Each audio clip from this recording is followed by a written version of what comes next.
மூசாவே உங்களோட உள்ளமே இவ்வளவு கடினமாக மாறியது. இஸ்தகாஸ பிக 70 மர்ரத்தன் ஃபலம் துகிஸு. 70 தரம் கெஞ்சினானே, 1-2 பரவாயில்ல, 70 தரம் மூசா மூசா என்ன காப்பாத்துங்க என்று 70 தரம் உங்களிடம் உதவி கேட்டு மன்றாடினானே.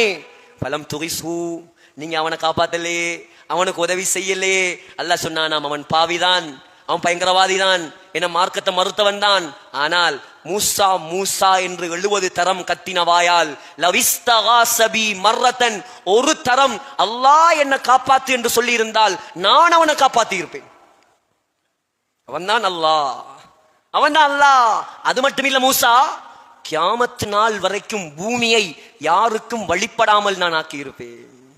எவ்வளவு இரக்கம் உள்ளவன் சகோதரர்களே, எவ்வளவு இரக்கம் உள்ளவன். ஆனால் உலகத்தில் மாத்திரம்தான் அவன் இரக்கம் உள்ளவன். அவனுடைய இரக்கத்தால் தான் அவன் சொர்க்கத்தை தயாரித்து வைத்திருக்கிறான். அவன் ரஹ்மான், அளவில்லா அருளாளன், ரஹீம். ரஹீம் என்றாலும் இரக்கம் தான்.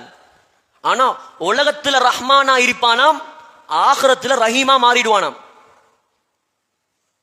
உலகத்துல ரஹ்மானா இருப்பானாம், ஆகிரத்துல ரஹீமாக மாறுவான். அப்படி முன்னுக்கு வந்து உட்காருங்க பிள்ளைகள், வாங்க. ஆகிரத்துல ரஹீமா மாறிடுவான். ரஹ்மான் என்றாலும் இறக்கம் தான், ரஹீம் என்றாலும் இறக்கம் தான். ரெண்டுக்கு என்ன வித்தியாசம்? ரஹ்மான் என்றா நான் சொன்னனே, காரூன போல ஆக்களுக்கும் அல்லாஹ் சாப்பாடு கொடுப்பான். உலகத்தில் அல்லாவே இல்லை என்று சொன்னாலும் அல்லாஹ் என்ன தெரியுமா செய்வான்? அவனையும் பென்ஸ் கார்ல போக வைப்பான். உலகத்தில் ஆகப்பெரிய கோடீஸ்வரனா மாத்துவான். ஆனா ரஹீம் என்றா என்ன தெரியுமா?